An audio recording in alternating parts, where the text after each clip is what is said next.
A ver, hola chicos, ¿cómo están? ¿Me escuchan? Buenas noches, doctor. Sí.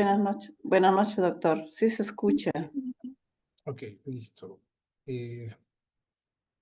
No sé por qué hay tan pocos conectados. Primero, les he subido esta en la PC3. Vamos a revisar ahora cada uno de los formatos que ustedes tienen que presentar y les voy a mostrar cómo tienen que estar debidamente llenados. ¿Ya? Les he dado muchas opciones para que suban su Turnitin. No se olviden que el Turnitin es uno de los requisitos. O sea, yo necesito el PDF. Ustedes tienen que tener, cada uno de ustedes tiene que tener su PDF del Turnitin. ¿Ya? Es por eso que cuando les dije con sus respectivos docentes, salvo el grupo del doctor Pariona, como usted sabe, tuvo un problema, renunció en la mitad del curso y nos dejó con el curso a la mitad. Entonces, para que ustedes vean acá, voy a ir compartiendo. Eso es el T302. Ese es de mi grupo de práctica.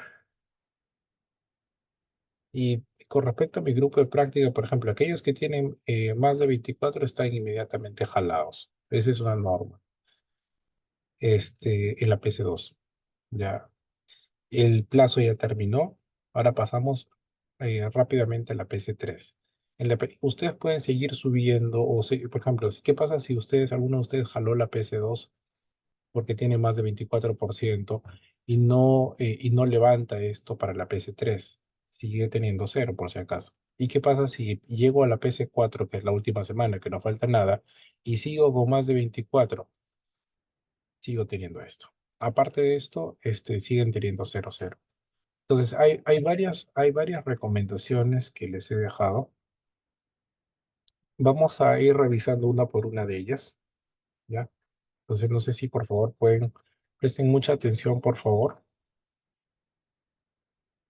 Eh, Primero, ustedes van a ver un Excel que es obligatorio. Entonces, en ese Excel es importante por dos cosas, porque yo coloco acá el porcentaje final, ya no el primero, el final, ya. Se supone que ustedes tienen posibilidad de pasar muchas veces por Turnitin. La última vez que yo pase por Turnitin tengo que colocar aquí. Tienen que colocar su correo institucional, tal como está acá de ejemplo, quién fue su docente de práctica, ya, en el caso, por ejemplo, del grupo del docente que no han tenido docente, me van a tener que poner a mí, no queda de otra. Y el día de hoy se quedan conmigo para la práctica también en mi grupo, ¿ya? Este, eh, Porque el docente que ha ingresado, no sé qué problema hay, que todavía la universidad no lo termina de contratar.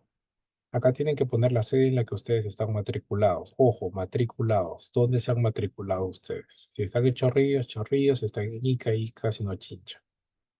El ciclo al que pertenecen, si están en el 11º, o están en el ciclo 12, o están en el ciclo 10, o están en el ciclo 9, tienen que colocar adecuadamente sus apellidos y nombres así en mayúscula y su título de trabajo de investigación. Aquí es el cuadro informativo, ¿ya?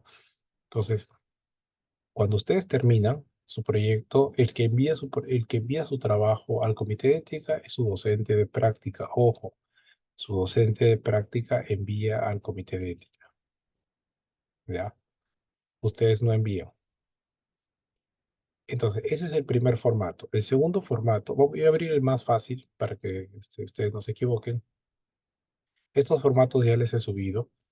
Eh, Van a encontrar acá, la única variación es que en su formato que les he subido dice para obtener el título de bachiller en medicina, pero este es de alguien que ya terminó. Si se dan cuenta es similar, lo único que cambia es esto, el título profesional, pero después son los mismos datos. Yo coloco el nombre, mi nombre como estudiante en mayúsculas, el DNI, el título de mi proyecto, el problema de investigación, el objetivo general, la metodología que estoy utilizando de forma resumida, que involucra el tipo del diseño, cuántos pacientes estoy incluyendo, en qué tiempo lo estoy haciendo, de forma muy resumida, y luego la declaración jurada. Ustedes escanean su firma, la suben acá con su huella y le envían a su docente para que su docente le ponga la firma respectiva. En Word, ojo, en Word. Todo tiene que ser en Word. El que sube en PDF, jalado. Y tiene una explicación que le voy a decir por qué. Luego viene el segundo formato, que es este.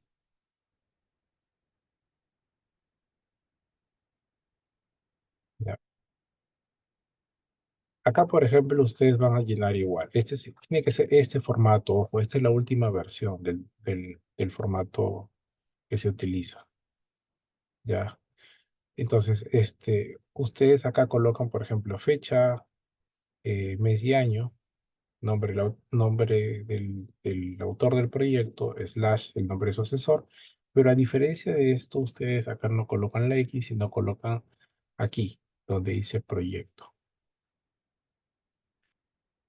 Ya, quitar esto. Colocan ahí donde dice proyecto.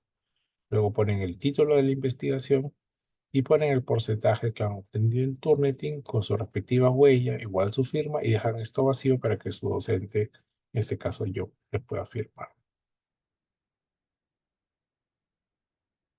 Luego viene el informe de Turnitin que ustedes deben tener. ¿Cómo es el informe de Turnitin? Como les dije, es lo que ustedes descargan. Y tiene que ser aquel donde aparece el porcentaje. El porcentaje les aparece aquí, como ustedes ven. No lo vean este trabajo.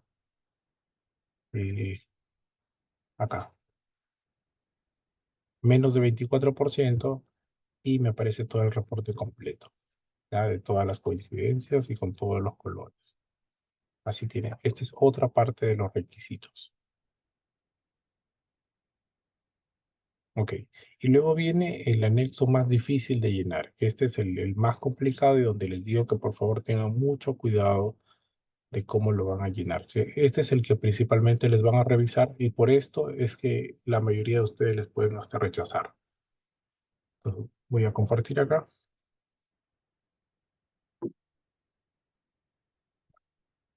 De los encabezados, yo no modifico absolutamente nada. O mejor dicho, de acá, yo no toco nada. Lo dejo ahí tal cual. ¿Ya? Luego vengo acá a donde dice tipo de proyecto. Y ustedes van a colocar acá proyecto de investigación. Ojo, aquí, proyecto de investigación. Luego voy a colocar acá sede, Chorrillos, o sede, San Borja, o la institución a la que yo pertenezco. ¿Ya? Cualquiera de estas cuatro. Acá coloco obviamente medicina, porque todos son de medicina. Coloco el título. Acá tengo que seguir las líneas de investigación, que incluso acá les manda para que ustedes revisen. Esto lo hicimos en la primera clase. Estas son las líneas de investigación que hay disponibles, ¿sí? Entonces, ustedes pueden poner o salud global, o previsión y control de enfermedades infecciosas, o puedo colocar genómica translacional, previsión y control del cáncer, salud pública, salud mental, salud e interculturalidad, y bueno, fisioterapia que no es nuestra, ¿ya? Ok. Luego, su nombre lo van a colocar aquí, ojo, porque algunos he visto que colocan acá, en estudiantes, acá lo dejan vacío, porque ustedes son el investigador principal. Ya colocan su nombre acá, la institución a la que pertenecen, que obviamente es la universidad, y esto dejan vacío, todo esto de acá vacío. Ya, y luego viene el resumen del proyecto, que en 300 palabras ustedes tienen que poner un resumen un poco, este resumen tiene que estar no estructurado. ¿Qué quiere decir?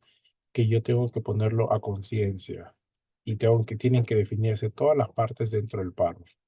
Por ejemplo, si se dan cuenta, su compañera acá ha hablado un poco del problema de forma muy resumida y luego ha planteado el problema.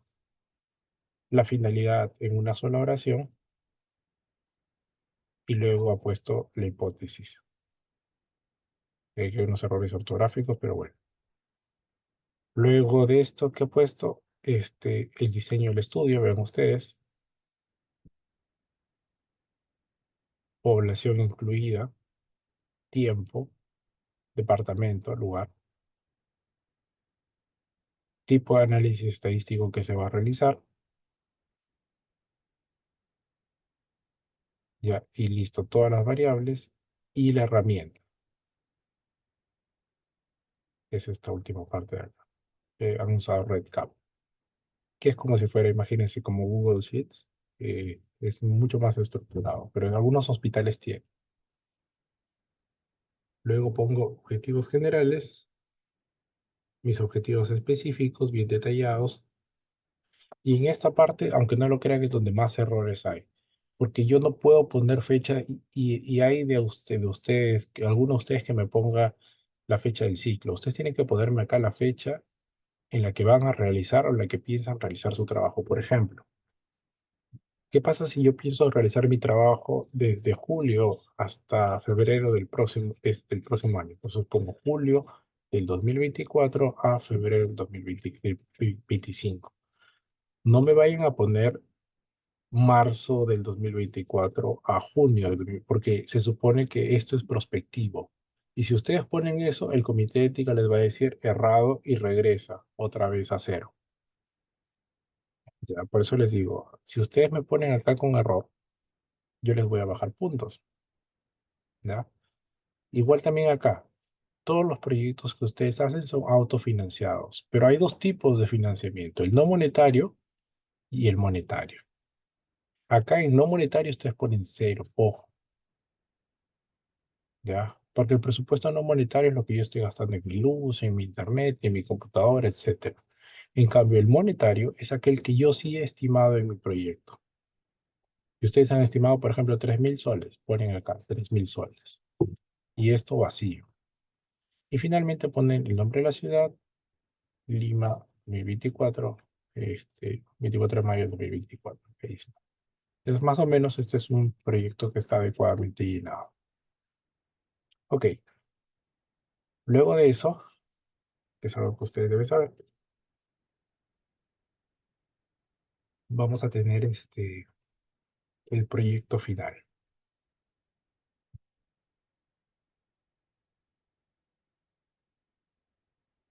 Este es un modelo de proyecto, por ejemplo, proyecto final. Tengo que usar el formato. Me va a disculpar que mi computadora siempre lo tenga en blanco y negro por el tema de la luz, pero esto en teoría está en blanco, ¿sí? Este, eh,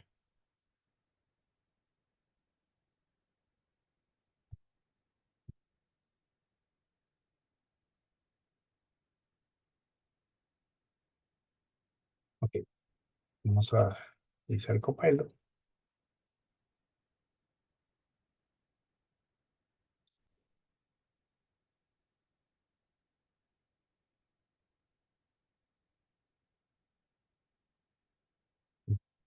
No sé por qué quiere funcionar, pero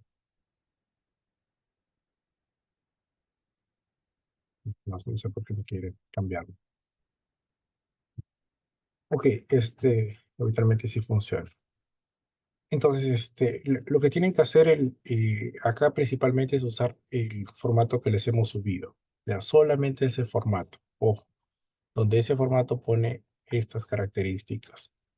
La firma de su asesor, ustedes le tienen que enviar en formato en Word a su asesor, a su profesor de práctica, para que les ponga su firma y su sello al costado, y eso sería todo.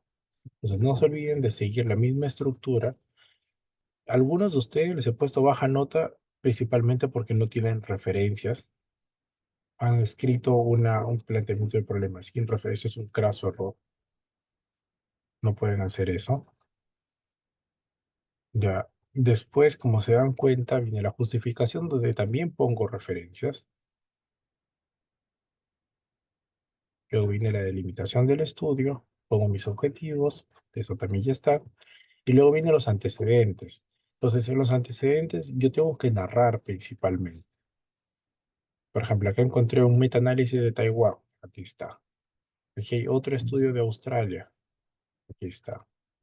Aquí hay otro estudio, por ejemplo, este es de pacientes hispanos. Ya, listo. Acá hay dos, uno acá y otro acá.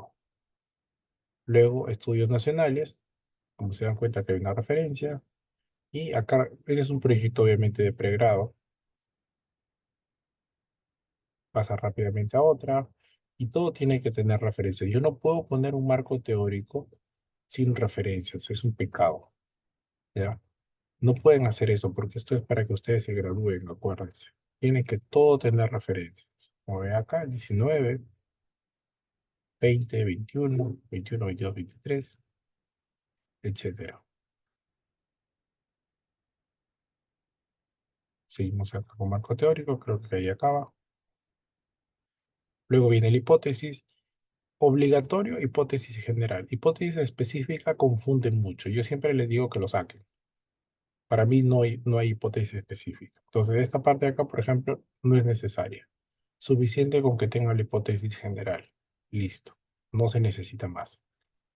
Las variables de estudio que tienen que estar definidas con sus respectivos tipos.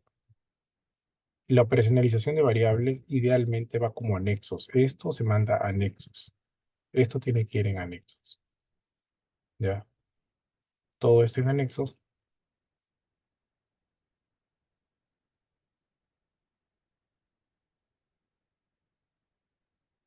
Y luego pasamos al capítulo 4, que se supone que ustedes ya han terminado. Entonces acá está el nivel este es un estudio explicativo, ¿por qué? Porque ya no solamente está evaluando longitudinal, sino está evaluando el impacto de una variable sobre otra de una forma analítica. Entonces les dije que tenemos nivel descriptivo, nivel correlacional y nivel longitudinal. Luego tenemos tamaño de la muestra. Esta es una muestra censal. Cuando es un censo no necesita cálculo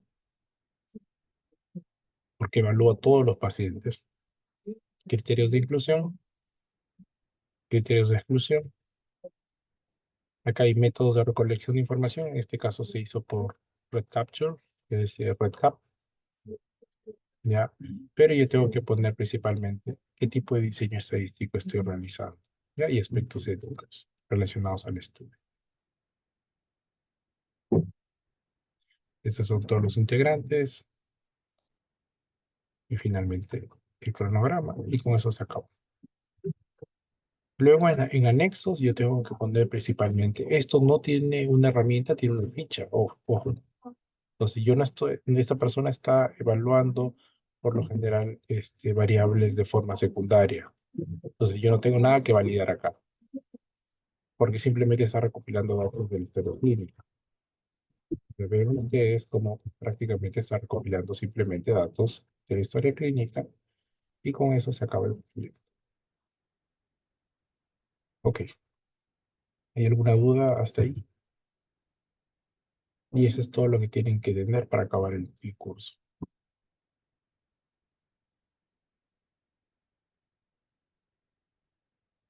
Ah, Doctor, chicos, ¿alguna disculpe, pregunta? en cuanto a los que estamos sin docente todavía, digamos, ¿cuándo vamos a enviar nuestro trabajo? Eh, Con, ¿En la con misma ustedes, fecha de las semanas? con ustedes es el único caso especial que tengo. Ya que ya le comuniqué a escuela también, estoy a la espera de una respuesta porque tengo entendido que escuela nos había prometido un docente hace 4 semanas, pero todavía el docente no, no se ha contratado, así que con ustedes hice una pequeña sesión el fin de semana. Voy a tener que repetir estas sesiones hasta poder nivelarlos un poco. Por el momento se van a unir a mi grupo de práctica. Vamos a revisar rápidamente. Y mi grupo también hay algunos que faltan todavía hacer su proyecto, pues no sé, está incompleto o que tienen muchas observaciones. Pero ellos ya no tienen excusa porque ellos ya están prácticamente por acabar. En cambio, ustedes se supone que todavía están para corregir objetivos y todo lo demás. Entonces, en esta última parte nos vamos a centrar principalmente en el llenado de los anexos, pero con ustedes principalmente es revisar nuevamente el proyecto, ya, desde cero, desde que los objetivos estén bien, que el planteamiento del problema esté bien, pero lo que sí deben tener sí o sí, por eso les dije que hasta esta semana deben tener el marco teórico para que lo puedan pasar por Turnitin. El marco teórico no tiene excusa porque eso no depende de su docente, eso depende de ustedes. Es como en mi grupo hay algunos que han estado conmigo semana a semana, pero que nunca han hecho ni los antecedentes ni el marco teórico. Entonces, para ellos, a pesar que han estado asistiendo todas las semanas, igual tienen 0,5, porque el marco teórico tiene mucho plagio o tiene los antecedentes están copiados tal cual de un abstract y eso no puede ser. ¿Ya? Ok. Igual las notas para el resto ya están cerrados. Para ustedes son el único grupo que todavía la nota está abierta para que se les pueda colocar lo que quieran. del curso que solamente tenemos 2 semanas. Ok. A ver, voy a cerrar esto. ¿Hay alguna duda, chicos?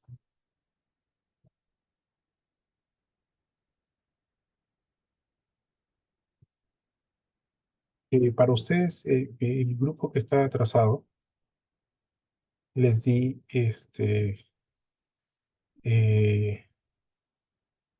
les di de plazo hasta esta semana para que puedan presentar el Turnitin, ¿sí? Quiero rápidamente mencionarles cómo van a hacer. Entonces, a ver, acá les comparto.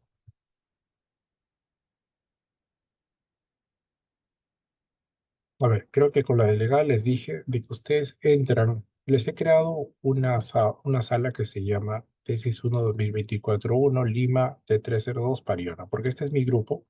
Este es el grupo de ustedes. Por favor, no suban trabajos a mi grupo, porque si no solitos se perjudican. Tienen que subir en su propio grupo. Ya Sí, suben acá. doctor. Aparte solamente no figura, solamente ese grupo, nada más. Sí. Miren, ¿qué es lo que tienen que hacer ustedes? Creo que en algún momento ya les explicaba al resto de sus compañeros. Ustedes vienen principalmente para que vayan haciendo mientras que yo voy a hacer la práctica. El grupo de doctor Pariano igual va a entrar a mi grupo. Tienen que venir acá. Y yo les he pasado un código. Y la clave es T1322 Pariona. Entonces yo vengo acá. Voy a cambiarme de instructora a estudiante. Me voy a poner inscribirme en una clase. Entonces, yo ya creé mi cuenta, tengo este acceso, me aparece así nada más y pongo acá la clave. ¿Cuál era la clase? De 302 Ariona. Y ya estoy. ¿Sí?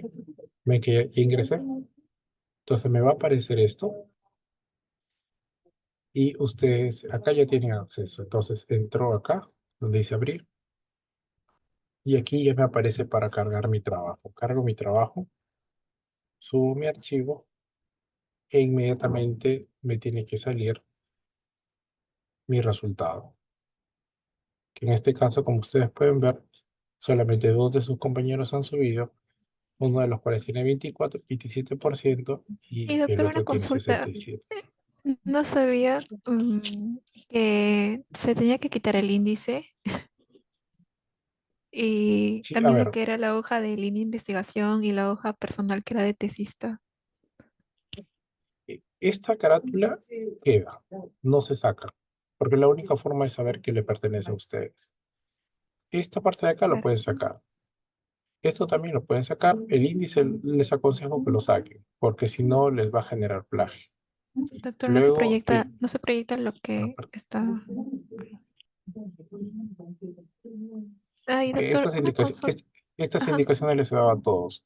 A ver, habitualmente el proyecto se sube solamente con la carátula y después directamente me salgo hasta problema, hasta el capítulo 1. Ya.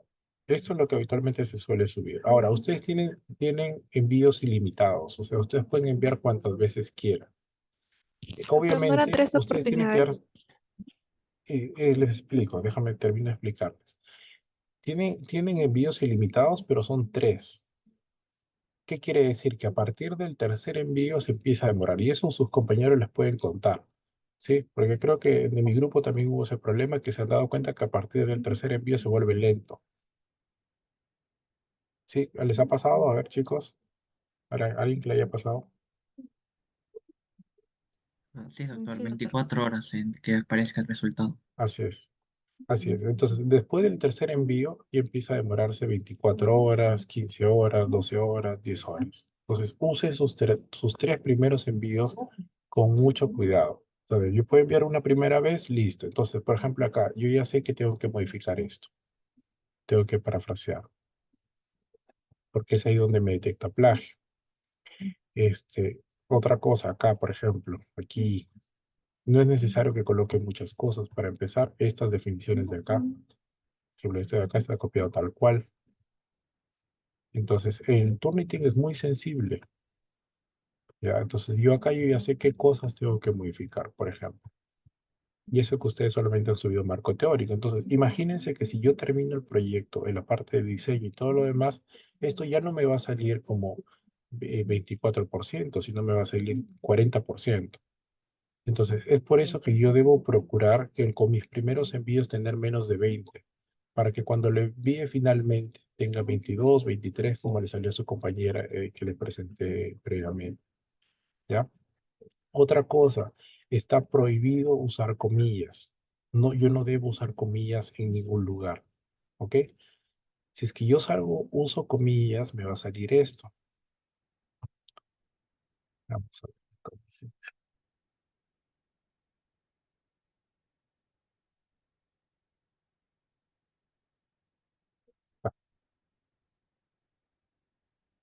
Esta marca de alerta de texto oculto es muy perjudicial para ustedes.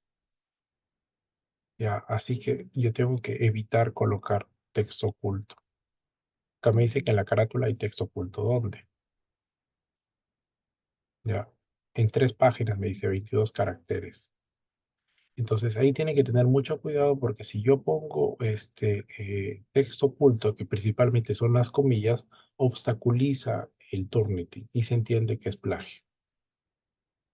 Ya, entonces por lo general, por eso les digo que está prohibido usar comillas o usar palabras en blanco o tratar de engañar al Turnitin, porque el Turnitin es muy sensible para todo. Entonces les va a encontrar, por ejemplo, acá dice que hay 8 caracteres ocultos. Entonces tengan mucho cuidado con estas banderas. ¿Ya? Ok, entonces está todo claro, ¿cierto? ¿Cómo deben usar el Turnitin todavía? Por ejemplo, los de mi grupo todavía pueden seguir usando. Y la idea es que siguen usando el Turnitin hasta que termine el curso o tengan que hacer su envío al comité de ética. Porque, por ejemplo, los alumnos que están acá que tienen más de 24% no pueden pasar. Ninguno de ellos va a poder pasar. O ninguno de ellos va a poder terminar el curso aprobando el curso. ¿Por qué? Porque significa tener cero en la PC2, significa tener cero en la PC3 y significa tener cero en la PC4. La única forma de poder pasar es tener menos de 24 a partir de PC2, PC3 y PC4. ¿Ya? Ok, chicos. Explicado todo eso, lo siguiente que vamos a hacer es, ya saben entonces que para ahora ustedes tienen acá en la PC3, tienen cuadro informativo, formato número 2, formato número 30 y formato número 64. ¿Ok? ¿Alguna pregunta sobre esto? Y su proyecto, obviamente. ¿Alguna pregunta sobre esto? Les he puesto el domingo 2 Doctor, de junio doctor, sí, porque ya estamos una cerca. pregunta. Estos Dime. formatos hay que subir hasta la fecha que está indicando en el PCT3, ¿no, Así es. doctor? Estos Sí, así es. 4 formatos. Estos 4 Ay, formatos más su proyecto final. sí. Entonces, ya estamos prácticamente a puertas de acabar el curso. Ya no nos queda nada prácticamente para acabar. Entonces, la última parte que tenemos que colocar es aspectos éticos, aspectos administrativos y nuestro proyecto, que es lo que vamos a revisar hoy rápidamente.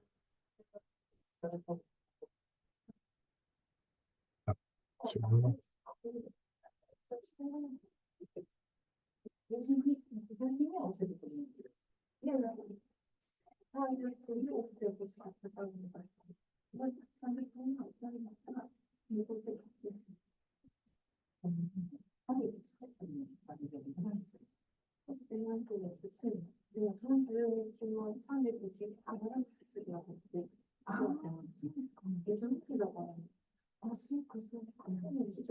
Si acaso, no sé si les habrán contado, pero siempre hay personas que jalan de SISU, ¿no? Siempre. O sea, que no crean que en este curso todos pasan. El principal requisito para que ustedes pasen el curso es que terminen el proyecto. Si ustedes no terminan el proyecto, no pasan. Así que tengan mucho cuidado, no den por sentado de que todo está bien, que sí voy a pasar de todas maneras. No. Y es que la mayoría de ustedes está jalado en el examen teórico. Solamente es cuestión de jalar dos prácticas para que ya estén en el sustitutorio. Entonces tengan mucho cuidado, porque después, a fin del ciclo, siempre hay problemas. Y por lo general, como se han podido dar cuenta, hay 2 o 3 alumnos en su curso que son de otros ciclos. Así que les pueden contar. Principalmente, el único requisito para aprobar es terminar el proyecto. ¿Ya? Ok, entonces voy a compartir esto de acá. La semana pasada sí hicimos un poco de validación, ¿cierto? Creo que hay aspectos éticos. Déjenme Doctor, compartirle. disculpe, no sé si me Sí, escuche. Doctor, te ¿y no escucho. habría manera de que pueda extenderlo hasta el domingo? Se los voy a extender hasta el domingo, no hay problema. Pero, a ver, chicos, a muchos de Gracias. ustedes les he extendido bastante tiempo el proyecto, lo cual me causa bastante problema, porque a pesar de que les he extendido bastante para que presenten su marco teórico adecuadamente, no está adecuado en la mayoría de los casos. Denme un segundo, vamos a hacer la parte de ética.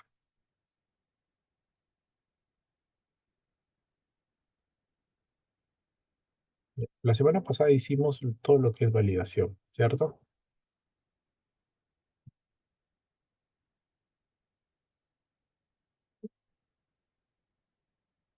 Vamos a hacer esto primero.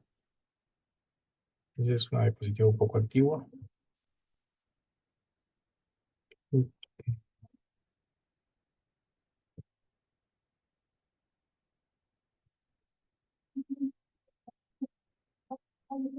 Ya. Entonces, vamos a ir directamente a la parte ética.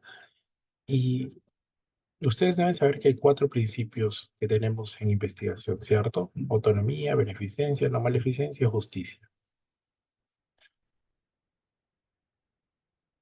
Pregunta, ¿de dónde nacieron los principios éticos? ¿Y cuál fue? Esta es pregunta de examen y pregunta también de resultado. ¿Cuál de todos estos es el primer principio, el que apareció primero?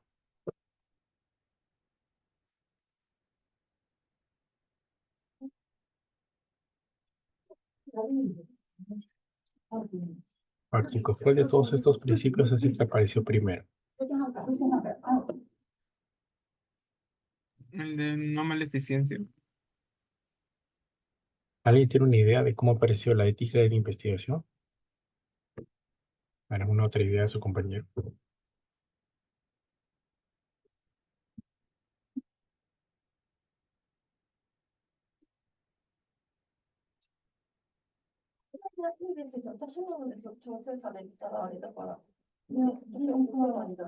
Les cuento rápidamente, ustedes saben que en la Segunda Guerra Mundial, tanto acá en Japón como en Alemania, hubieron lo que se conoce como los campos de concentración, ¿cierto? Que ustedes probablemente conozcan los de Alemania, pero no sepan de Japón, pero también había. Pero de Alemania se sabe que habían unos campos de concentración donde se experimentaba con humanos, ¿sí? ¿Saben eso? Sí, doctor.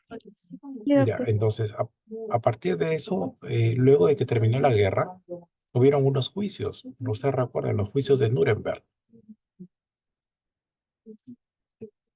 Y esos juicios tenían como disposición que nunca más se vuelva a repetir la experimentación en humanos sin su consentimiento. ¿Ya? Entonces, es gracias a la Segunda Guerra Mundial que por primera vez y gracias a los experimentos que había en humanos que nació el principio de autonomía. Y es el que yo debo de tener en cuenta porque es el primer principio que yo debo respetar. ¿Qué quiere decir eso? Que yo no puedo obligar a un alumno o a un paciente a llenar una encuesta, sino que tengo que tener su consentimiento de forma voluntaria, sin ningún tipo de coerción. El segundo principio que aparece unos años después, con el reporte Belmont. ¿Qué es el reporte Belmont y por qué nació el reporte Belmont? Rápidamente, chicos. Es un poco de historia.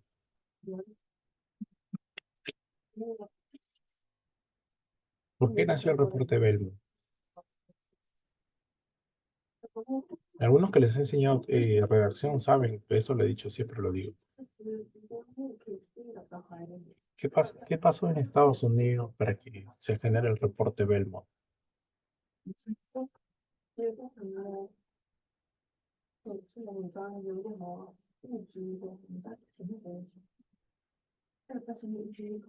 ¿Nada?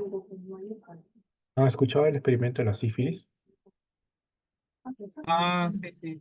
De que creo que inducían en este caso a americanos, a, a que se expusieran Usted, a... Ujú. usted tiene que saber esto principalmente porque esta es parte de la historia de es parte de la cultura general de todo médico. Hubo lo que se conoce como el experimento de Tuskegee. El experimento de Tuskegee evaluaba población afroamericana con sífilis. Y a pesar de que ya existía la penicilina, había un grupo que recibía penicilina y había un grupo que simplemente se observaba y recibía placebo. Y este grupo estaba formado por el sur de Estados Unidos, donde la población es pobre y donde la población era afro. Entonces, ¿cuál era el objetivo del estudio? Evaluar los efectos a largo plazo de la sífilis secundaria y sífilis terciaria. Es gracias a eso que ustedes encuentran en su libro del Harrison todas las fases de la sífilis, porque en este estudio se evaluó eso, todas las fases de la sífilis, que ahora ya prácticamente no vemos, ¿no? La sífilis es una enfermedad rarísima. Pero el problema es que a pesar de que firmaban un consentimiento, a las personas acá les decían que tenían un mal de la sangre, un problema con su sangre. No les decían que tenían sífilis, simplemente les decían, usted tiene un mal de la sangre y por ese mal de la sangre, el gobierno que se está preocupando mucho por ustedes, les va a dar todo, les va a dar alimentación, les va a dar atención gratuita y les va a dar salud gratuita. Entonces la gente estaba esperanzada en eso e iba al centro de salud porque tenía su mal de la sangre para que le controlen, le saquen exámenes y chequen a sus hijos y chequen a su familia y recibían algún tipo de preventas por eso. Entonces de ahí nace el segundo principio que es el principio de beneficencia y no maleficencia, que significa que yo no puedo exponer a poblaciones a un daño sin ni siquiera explicarles de qué se trata, ¿ya? Por sobre todas las cosas, no debo hacer daño. Y esto implica, por ejemplo, proteger al paciente o proteger al participante, no utilizando sus datos personales, por ejemplo, o no revelando información importante sobre el estudio a otras personas, o también la ausencia de acciones. Por ejemplo, ¿qué pasa si yo veo que un paciente o un alumno tiene riesgo de suicidio alto y yo no lo aviso? No hago nada. También es una falta de ética. Ojo. Entonces, todo eso yo tengo que tener en cuenta, que tanto mis acciones como mi falta de mis acciones pueden caer en el principio de beneficencia y maleficencia. Y el último, que es justicia. ¿Dónde nace el principio de justicia? ¿Dónde nace, chicos, el principio de justicia?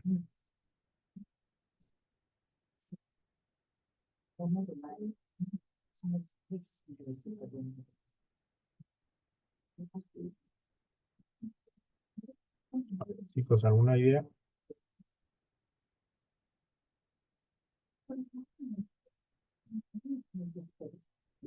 En Grecia. Este es el último principio en aparecer. ¿Y por qué apareció? ¿Alguna tiene una idea?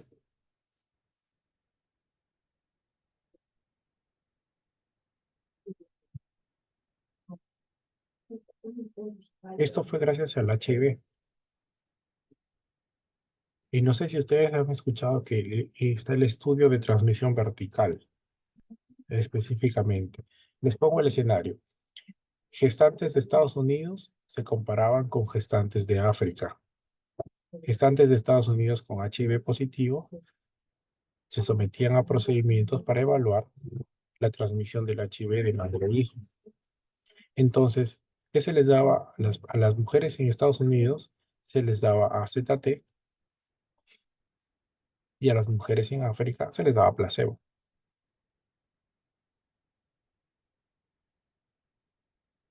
Pregunta, ¿es esto justo o no? No es justo. No es justo, ¿cierto? Porque las de África no tienen otra opción. Ustedes me dirán, pero igual sí van a morir, ¿no? Pero no es justo, porque si yo quiero hacer un estudio, tengo que a los dos darle las mismas oportunidades. Que si esta mamá iba a tener a su bebé con VIH, a las dos darle cesárea, por ejemplo. A las dos darle un seguro de salud. A las dos darle una muerte decente, por ejemplo. Entonces, es gracias a este principio es gracias a este estudio de la transmisión vertical del AZT que nace el estudio de justicia. Entonces, ese es un poco de historia para que ustedes más o menos entiendan de dónde nace la ética. En resumen, sí es bastante rápido en realidad.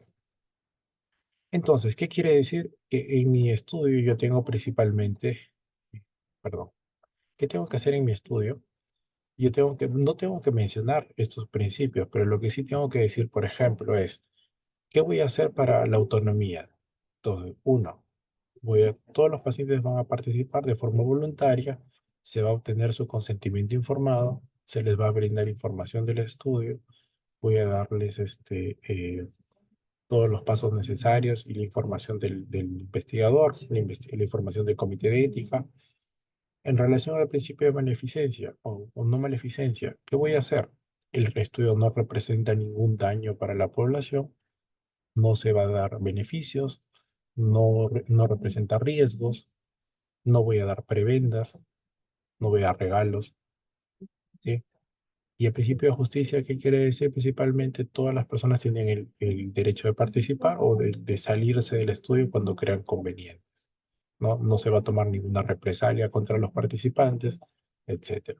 Pero sobre todas las cosas, no se olviden que tienen que colocar cómo proteger a la población. ¿Cómo protejo a la población? Evitando colectar datos personales,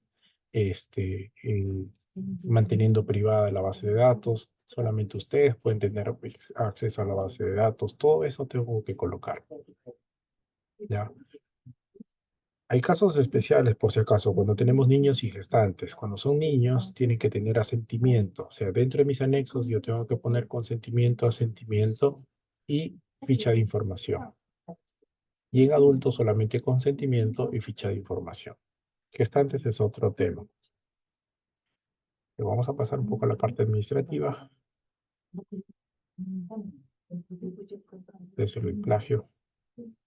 Ustedes finalmente van a tener que hacer un cronograma, que es como un calendario que se llama un diagrama de Gantt, donde ustedes ponen las actividades desde que yo termino mi proyecto hasta que presento mi informe final. Entonces, mi proyecto acá involucra, por ejemplo, acá yo tengo que poner los pasos que son concernientes a mi trabajo. Primero, uno, por ejemplo, presentación al comité de ética. Dos, permisos del hospital. Tres, ejecución del proyecto. Cuatro, recolección de la información y base de datos. Siguiente, análisis. Finalmente, escribir resultados. Y por último, informe final. Ustedes crean las actividades. Esto varía. No hay dos personas que puedan poner lo mismo, salvo que piensen igual, lo cual es imposible. Y finalmente, en el presupuesto, lo que les dije, todos los presupuestos que hacemos nosotros son no monetarios.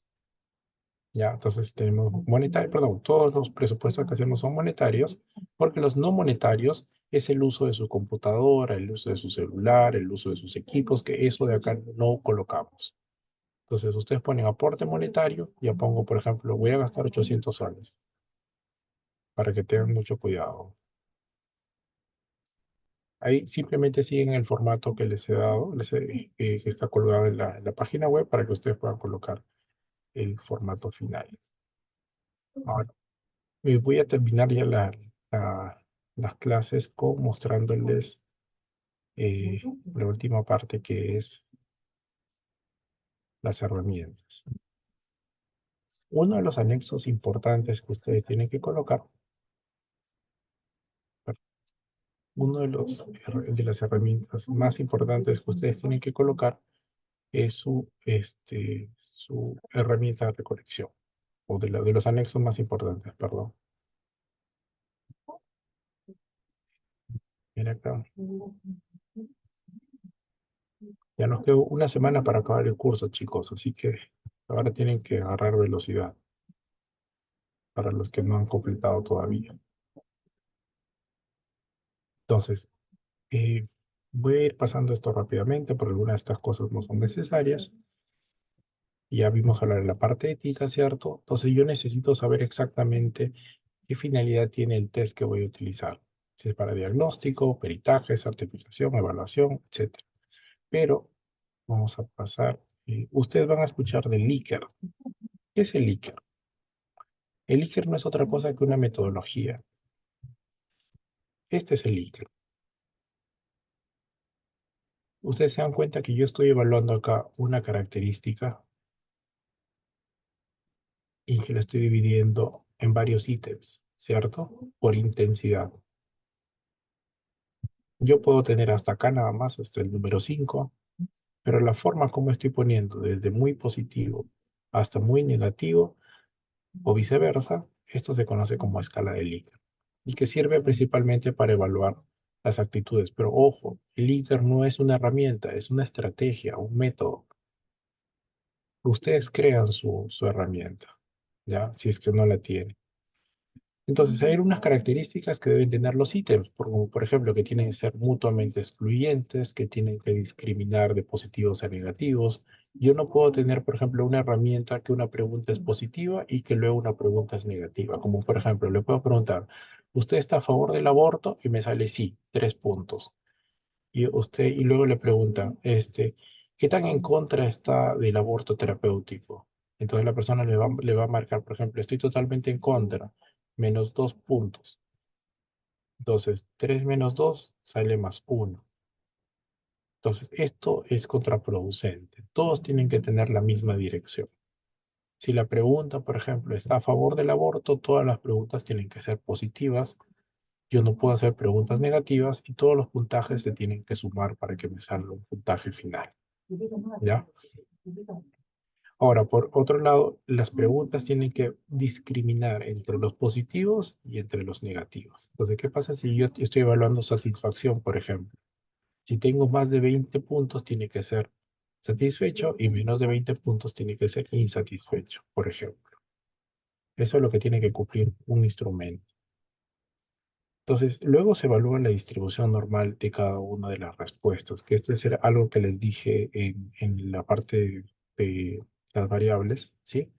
Y que nos permite ver principalmente cuál es el comportamiento de cada una de las cosas que nosotros vamos a usar.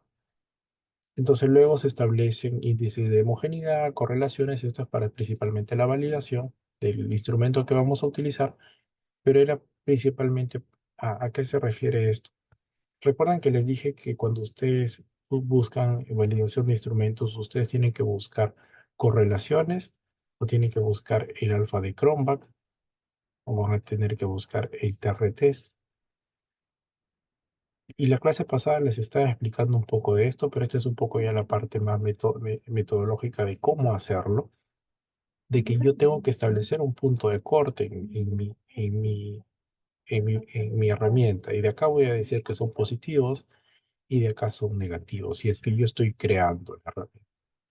¿Qué pasa si ustedes utilizan una herramienta que ya fue validada por otra persona? Es mucho más sencillo. Es mucho más sencillo porque estos cálculos ya se hicieron. Pero ¿qué pasa si yo estoy creando mi herramienta? Yo voy a tener que hacer toda esta evaluación.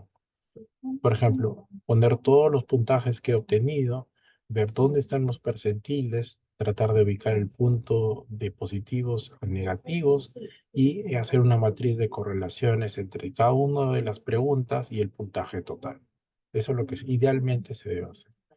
Pero nos salteamos eso principalmente cuando nosotros simplemente buscamos la validación del instrumento en otro artículo, que alguien lo haya hecho por nosotros. Es por eso que yo les aconsejo siempre buscar algún artículo que haya usado la herramienta previamente.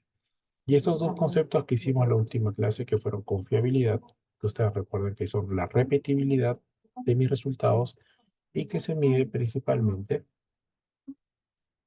mediante TR-test. ¿Sí? Porque el TR-test, ¿qué quiere decir? Que si tomo el test hoy día, imagínense que les tomo el examen final de tesis hoy y el promedio es 5, si les tomo en una semana, tiene que ser 5.1. Y si les tomo en un mes, tiene que ser igual 5. ¿Qué quiere decir? Que no puede haber variabilidad entre los resultados. Si ustedes, imagínense, miden riesgo de suicidio hoy y tienen 3%, imagínense que lo vuelvo a medir en una semana y le sale 2%. E imagínense que lo vuelvo a medir en un mes y sale otra vez 4%. ¿Creerían en este instrumento? ¿Serviría este instrumento, sí o no? Este riesgo de suicidio. ¿Serviría o no serviría?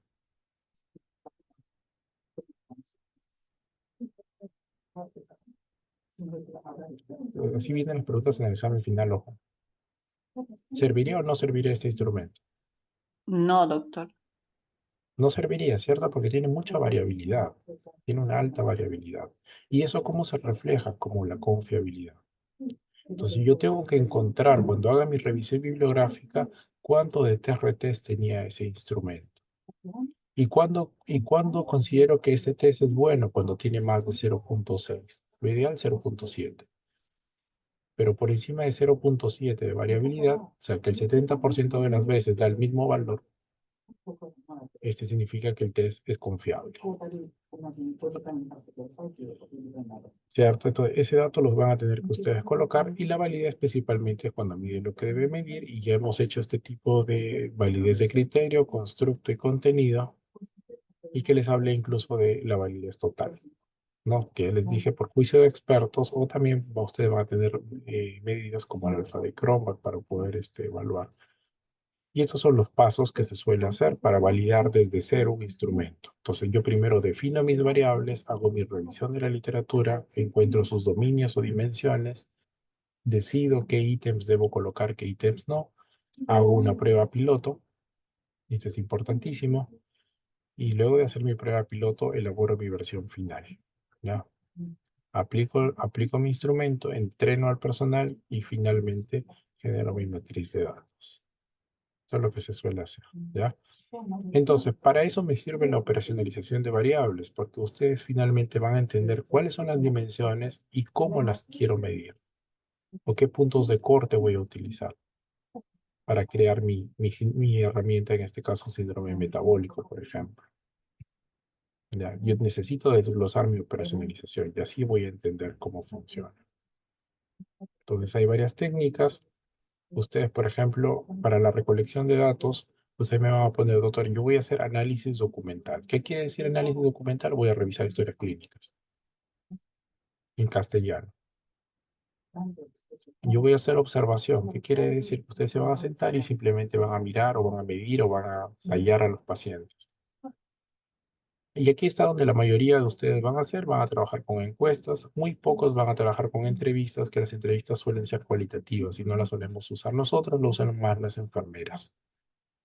¿Ya? Porque nosotros no entrevistamos al paciente, simplemente vamos con un cuestionario y el paciente responde sí o no. ¿Ya? Y eso lo medimos. Entonces, estas son las técnicas de recolección de datos que ustedes van a tener que colocarme en su proyecto. Va a decir, doctor, yo voy a hacer análisis documental, yo voy a hacer observación, yo voy a hacer entrevista o voy a hacer encuesta. De las cuales les digo que entrevista desde ahora nadie va a hacer. Es casi imposible que alguien haga entrevista. Entonces, acá hay un poco de explicación a qué se refieren con cuestionarios, preguntas obligatorias y bla, bla, bla. Algunos ejemplos, escalas de medición, lo que les dije del Likert. Y el Likert no es otra cosa que poner la intensidad, ¿ya? No es un método, es una técnica, ojo, ¿ya?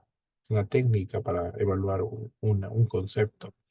Entonces, ustedes no me van a decir, se va a usar el cuestionario de Likert, pero por ahí alguien me dijo eso y nos va a dar un infarto. Ya, no pueden utilizar este término. Ese término simplemente es un tipo de escala para evaluar una variable. No es una herramienta. Ojo. Y bueno, chicos, eso sería todo. Ahora me quedo solamente con los dos grupos, por favor. El resto de los grupos pasan con sus respectivos docentes. Y no se olviden, por favor, de completar los anexos que hemos quedado. ¿Ya? Ok, chicos, nos estamos viendo.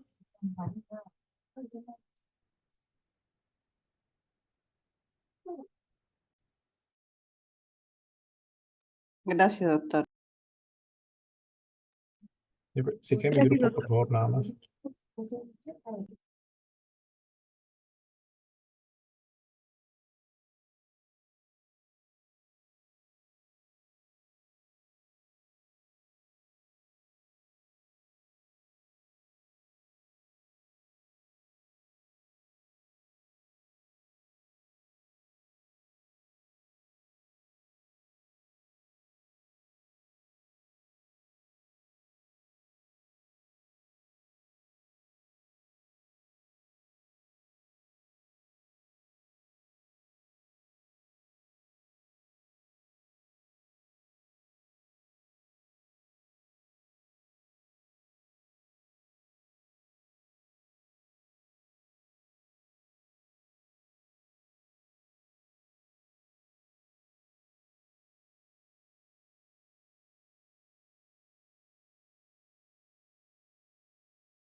A ver, chicos, una de las primeras cosas que yo veo que muy pocos de ustedes han levantado las observaciones que yo les he hecho, ojo, y lo cual eh, cuando ayer estuve revisando sus trabajos y lo que había en el Turnitin, y bueno, está muy incompleto.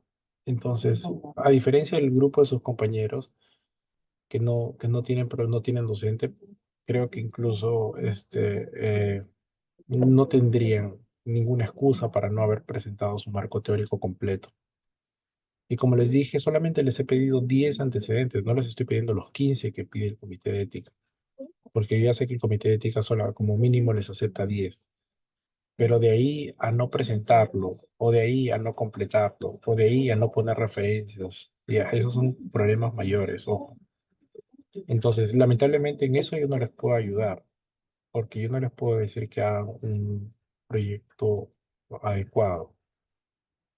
Y yo les tengo que ayudar en la parte de qué diseño de investigación le corresponde, cómo formular adecuadamente los objetivos, que esa es la parte que a mí me interesa. Pero en la parte de revisión de la literatura les he dicho cómo hacer, les he dicho cómo usar Sotero, pero a pesar de eso muy pocos han seguido ese consejo. Así que, primero, ¿hay alguna duda con respecto a cómo llenar los anexos?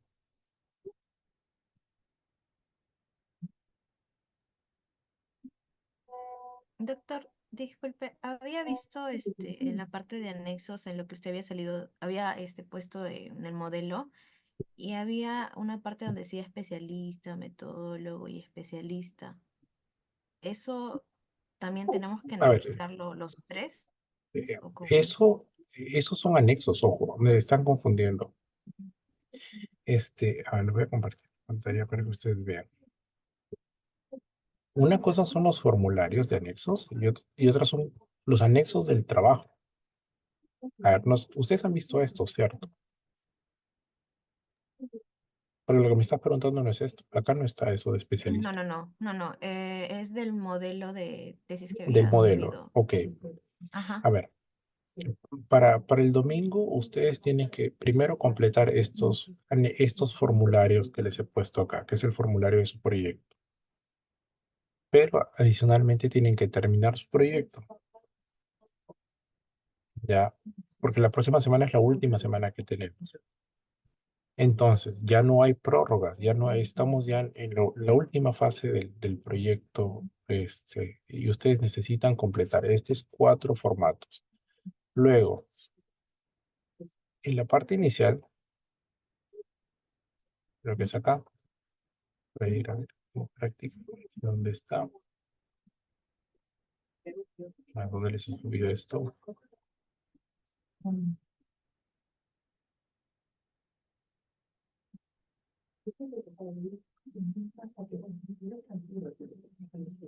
¿De dónde tienen esto? ¿Dónde está? ¿Dónde tienen ustedes su modelo? Porque les he subido su modelo, pero no me acuerdo dónde les he puesto el modelo.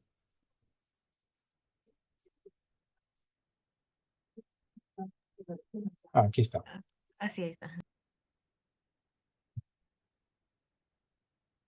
Les he puesto el modelo principalmente para que lo sigan, porque el problema es que yo veo que la mayoría de ustedes ni siquiera se ha molestado por seguir el formato. El formato es tal como está aquí. Ustedes simplemente llenan y completan, ponen su índice, el problema, en su planteamiento del problema, problema general, problemas específicos, justificación, delimitación, dónde van a hacer el trabajo, cuándo van a hacer el trabajo, en qué población van a hacer el trabajo y en qué conceptos van a hacer el trabajo. Por ejemplo, yo voy a trabajar en prevención salud mental. Se trabajará principalmente en el área de salud mental en relación a la depresión. Conciso nada más. Mis limitaciones.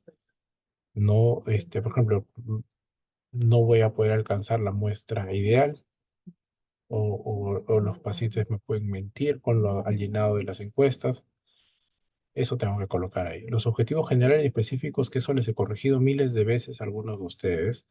Y a pesar de eso, he visto que algunos de ustedes están mal y les he puesto ahí, les he puesto en sus correcciones, que los objetivos no son adecuados.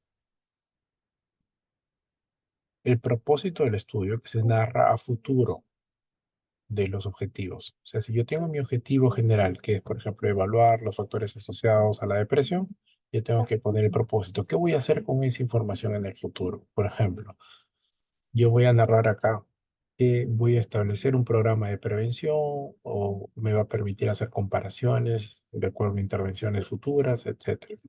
Eso es lo que tengo que colocar ahí. Acá les he puesto ni siquiera porque les he puesto un modelo de cómo deberían hacer ustedes un marco teórico. No necesariamente tengo que copiar y pegar el resumen, sino que yo lo puedo hacer de una forma muy libre. Entonces, eh, por ejemplo, este antecedente está basado en el resumen, ¿ya? Pero como se dan cuenta ustedes, no coloco el título del estudio, no se coloca título del estudio en ninguno de los antecedentes. Yo no puedo usar comillas, acuérdense que las comillas están prohibidas en el proyecto de investigación. Pero no somos abogados, ¿ya? Entonces, acá también me ponen, durante el 2022 realizaron un estudio básico correlacional y no experimental y bla, bla, bla, cómo fueron los resultados. En ninguna parte me ponen el título o me ponen el problema nuevamente, sino voy directo a qué fue lo que encontraron y finalmente para qué me sirvió para mi trabajo. Las bases teóricas como máximo una página y media. Yo no necesito colocar todas las bases teóricas de la enfermedad, copiar y pegar porque me va a salir como plagio. Y finalmente los conceptos que ustedes van a incluir. La hipótesis, las variables.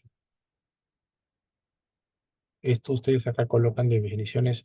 eh, Como ustedes ven aquí, yo no les he puesto acá hipótesis específicas, ojo. Entonces no necesito que me coloquen eso. Lo borran, ya porque está por demás. Variable independiente que voy a estudiar, variable dependiente, variables intervinientes, que esto también ya lo hemos definido. Y luego viene el capítulo de investigación, que esta parte de acá, estas 3X de aquí están mal. Voy directo a tipo de investigación. Según yo lo puedo poner todo de corrido, no necesito que me digan por qué. Puedo poner simplemente observacional, transversal, prospectivo. Punto. Nivel correlacional, población, cómo he hecho el diseño de muestreo, si es que tengo un solo grupo, dos grupos, cómo va a estar conformada, de dónde voy a obtener los datos, el cálculo del tamaño muestral y el tipo de muestreo, probabilístico, no probabilístico, criterios de inclusión, criterios de exclusión. ¿Qué método voy a utilizar finalmente para la recolección de datos? Una ficha, un instrumento validado, etcétera, y técnicas de procesamiento de datos. ¿Ya? Acá luego viene el diseño y esquema de análisis de investigación Y finalmente los aspectos éticos. Estos aspectos éticos yo no necesito que coloquen todo esto. Yo tengo que poner lo que a mí me importa para mi trabajo. Por ejemplo, cómo voy a proteger los datos, el consentimiento cómo va a ser, eh, cómo se va a manejar la confidencialidad, cómo se va a manejar la base de datos. No voy a dar prebendas, no voy a dar beneficios, no hay riesgos para la investigación, etcétera. Finalmente, acá también les he puesto de modelo para que ustedes usen recursos materiales, recursos humanos, presupuesto, y este es obviamente el monetario, el cronograma de sus actividades. Acá modifíquenlo según ustedes crean convenientes. Por ejemplo, desde que estoy terminando mi proyecto, o sea, esto de acá lo puedo resumir en uno solo. Presentación del proyecto final, 2024, y luego recolección de datos, procesamiento de datos, interpretación, revisión final, sustentación. Y listo. Ponen acá su matriz de consistencia, operacionaliza todo lo que sean tablas para como anexos. Lo colocan aquí. Acá puedo poner anexo número 3, cálculo del tamaño muestral, consentimiento informado, que acá les he puesto un modelo. Si es que es adulto, consentimiento. Si es que es niño, consentimiento más asentimiento. Asentimiento es solamente para niños, ojo. Y acá falta uno que está mal escrito. Acá falta uno que es la ficha de información. ¿Y qué es la ficha de información? La ficha de información es, por ejemplo, cuando ustedes van a invitar a alguien, lo primero que hacen es darle la ficha. Y si la persona acepta participar, ahí recién le doy el consentimiento. Primero le digo de qué trata el estudio, qué es lo que se va a evaluar, por qué estoy realizando este estudio. Y luego finalmente, esto es otra cosa que está puesto como anexo, que es la opinión de los expertos. Y habitualmente esto ocurre cuando ustedes tengan que hacer sus propias herramientas. Y necesito tres tipos de expertos como mínimo. ¿Ya? Entonces, supongamos que yo he creado mi encuesta. Entonces, mi encuesta necesita tener las tres firmas de un metodólogo, un especialista y un estadístico. Que en este caso yo los puedo firmar como metodólogo siempre y cuando ustedes estén creando una nueva herramienta. Ahora, de lo contrario, ¿qué pasa si yo estoy utilizando una herramienta o una ficha? Solamente necesito el visto bueno de mi profesor. Entonces, ustedes ponen ahí ficha de recolección y listo.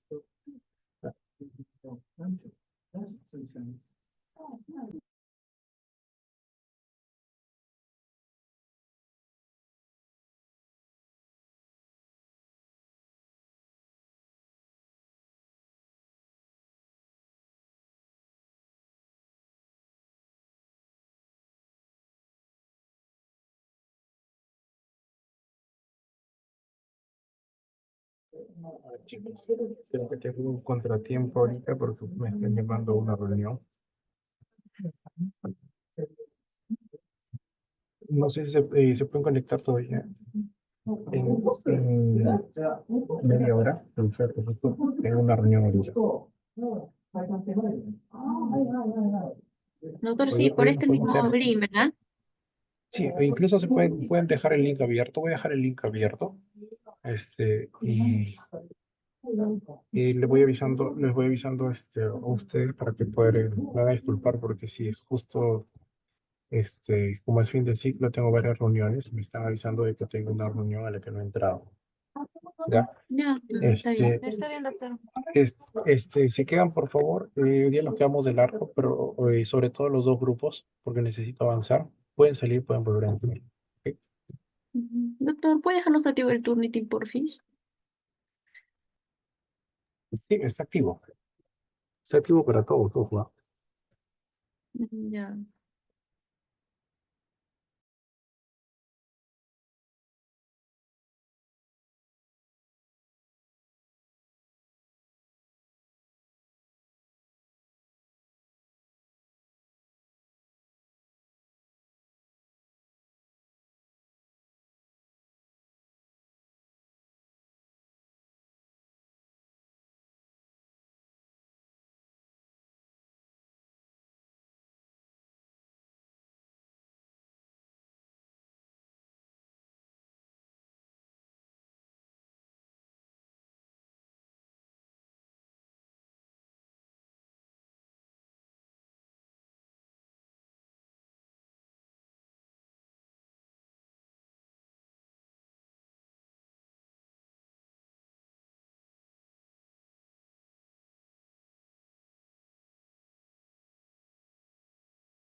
Chicos, esto se va a extender más de la cuenta. Eh, este fin de semana tengo disponible desde el día jueves, 8 de la mañana a 10 de la mañana. Luego tengo disponible desde las 7 de la mañana, perdón, desde las 4 de la tarde a 6 de la tarde, el día jueves. Y luego tengo viernes en la mañana, de 8 a 10 de la mañana. Entonces, no sé si se les hace para hacer con los dos grupos. A ver, por favor, si con la delegada podemos coordinar. ¿Sí? Me, me comentan. Doctor, puede ser el viernes, aunque sea a partir de las 11, porque yo tengo, por ejemplo, clases todo el jueves y viernes de 7 a 9. Ya, a ver, vamos a hacer lo siguiente, nos vamos a organizar en dos grupos entonces, ¿qué les parece? Porque sí, porque estoy en una reunión y esta reunión va a demorar, tiene todavía para 1 hora más, creo, unos Bueno, 40 doctor, minutos más, así que, entonces, hay algunos de ustedes que les he dejado que por favor revisen su marco teórico, eso es para que puedan levantar la nota en la PC3, ojo, por favor háganlo porque ahí les he dejado incluso comentarios, ¿ya? doctor, Yo voy a cerrar ahorita el Zoom porque, sí, dime, hay que Xiomara. el turnitin, mira, yo estoy enviando desde hoy día, hasta recién hace unos minutos estoy enviando para que me salga el porcentaje menor a 24 para poder ver, pero no me sale, no visualizo mi turno. Es que acuérdense que el Turnitin después del tercer envío demora. Eso yo no lo puedo cambiar. Eso ya está por eso depende de Turning por sí. Entonces, si ustedes ya han enviado más de 3 veces, va a tomar 3 horas, 4 horas, hasta 24 horas. Por ejemplo, acá hay algunos que les está cargando. En tu caso, Cintia te está cargando, María Pérez también le está cargando. Entonces, yo me imagino que para mañana ya debe estar. Igual, los que han corregido, hay algunos que les he puesto que eliminen eh, comillas, que mejoren tienen que tener 10 antecedentes, no se olviden como mínimo. A ver, Patricia, dime. Sí, doctor, hay una nota que yo no tengo, doctor, en el PC1, el B. Yo lo reviso, sí, lo reviso, no hay problema. Sí, doctor. Todos tienen que Doctor, tener notas también, 1A, 1B, 1C. ¿Sí? sí, el mío Xiomara? también no aparece el 1B. Ya, ok. Entonces, Doctor, ahora les disculpe, comento. de mí tampoco me sale la nota de la PC2. No te sale PC2, pero te No, tienes las y estoy demás. en su grupo, sí, doctor. Sí, bueno, Ya, ok. solo tengo nota de la PC1A, tampoco tengo de la B ni la No tienes PC2. B ni 2. Ok, Ujú. entonces seguro a ti no te tengo en mi lista. A ver, porque yo he hecho de acuerdo a la lista que aparece en blanco. Ok, entonces significa que te tengo que poner nota ahora. Ok, listo chicos. Entonces, quedamos coordinando con sus delegados para hacer la primera reunión sería el día jueves a las 8 de la mañana con los que puedan, incluyendo los del otro grupo. Y el otro grupo sería a las 4 de la tarde más o menos. ¿Ya? Doctor, ¿es el mismo jueves las dos reuniones? ¿En la mañana y en la Sí, tarde? sí, el jueves y viernes, porque tengo el otro grupo que todavía está para recuperar. ¿Ok? Doctor, y Ya, por doctor. ejemplo, yo tengo comentarios en mi nota, del Turnitin. ¿Tú tienes comentarios o no tienes comentarios? No, no tengo el comentario de usted. Ya, si es que están aprobados y si es que tienen una nota aceptable, lo más probable es que no les he puesto comentarios. A algunos les he puesto cosas mínimas como mover la tabla al final y todo lo demás. Pero hay otros que sí les he puesto desde que están mal sus antecedentes, están mal el diseño, están mal los objetivos, que pues, son cosas que han tenido que cambiar. ¿Ya? Entonces, pero nos estamos viendo el día de mañana entonces, ¿ya? Uf, temprano. Por favor, me avisan con el WhatsApp, por favor, 8 de la mañana, el día de la mañana, para que se puedan conectar. ¿Ok? Nos vemos, cuídense.